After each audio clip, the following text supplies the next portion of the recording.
warahmatullahi wabarakatuh. Berjumpa lagi dengan saya Ibu Fatmawati. Untuk materi hari ini saya akan membahas yaitu KD 3.5, mengidentifikasi informasi berupa kritik atau pujian dari teks nangka. Memahami materi tersebut, mari kita perhatikan pembelajaran berikut ini. Tes tanggapan kritis. Tes tanggapan kritis ialah tes yang berisi penyampaian tanggapan mengenai suatu peristiwa, fenomena, isu, atau hal lainnya yang dengan analisis mendalam dari berbagai sudut pandang. Tanggapan ini disampaikan tentu tergantung pada pendapat orang yang mengkritisi.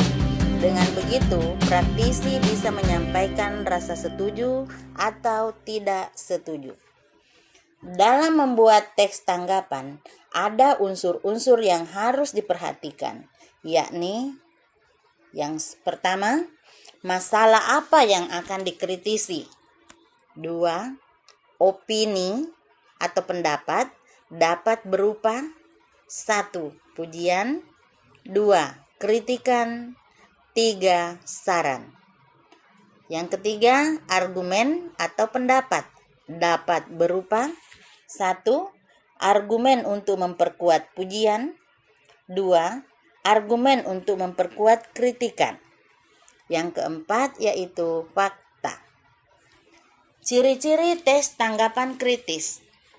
Adapun ciri-cirinya sebagai berikut. 1. Penggunaan kalimat aktif. Kalimat aktif ialah kalimat yang subjeknya melakukan suatu perbuatan seperti apa yang dijelaskan pada predikatnya.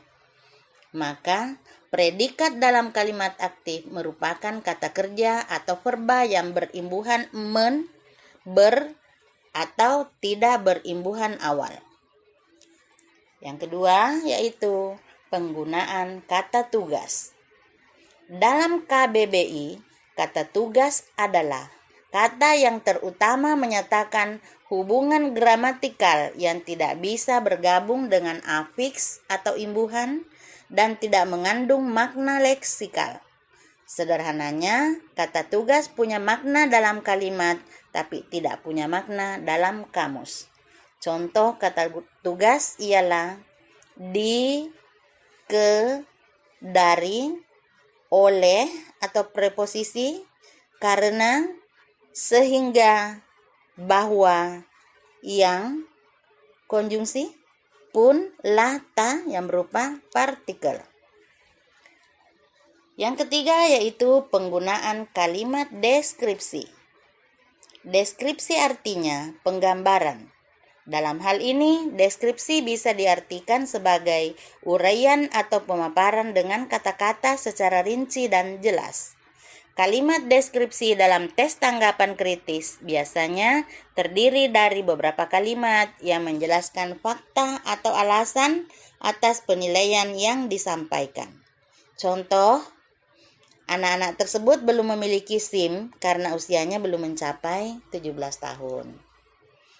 Ciri yang keempat yaitu penggunaan kalimat penilaian.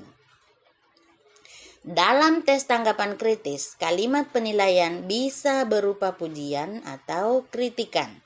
Maka, kalimat ini pun termasuk opini. Contohnya, saya tidak setuju jika pelarangan siswa-siswi kelas 9 mengikuti ekskul diterapkan. Selanjutnya yaitu struktur tes tanggapan kritis. Dalam tes tanggapan kritis terdapat 3 struktur yakni evaluasi, deskripsi teks, dan penegasan ulang. Mari kita bahas satu persatu. 1. Evaluasi. Evaluasi yang terdapat pada bagian awal tes tanggapan kritis. Pada bagian ini, pengkritisi memberi pernyataan umum tentang apa yang akan dikritisi. Melalui bagian ini, pembaca jadi tahu fokus permasalahan yang akan dibahas oleh penilai. Deskripsi tes ialah Inti pembahasan dari tes tanggapan kritis. Bagian ini berisi opini penulis dari berbagai sudut pandang terhadap masalah yang dikritisinya. Opini ini nantinya diperkuat dengan penjabaran fakta-fakta berupa informasi atau data.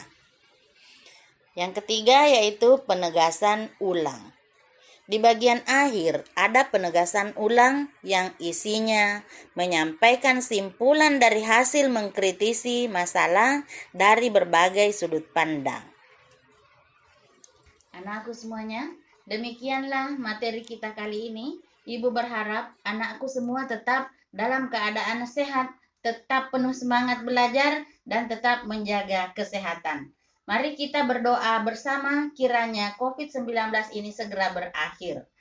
Assalamualaikum warahmatullahi wabarakatuh. Salam semangat, salam literasi.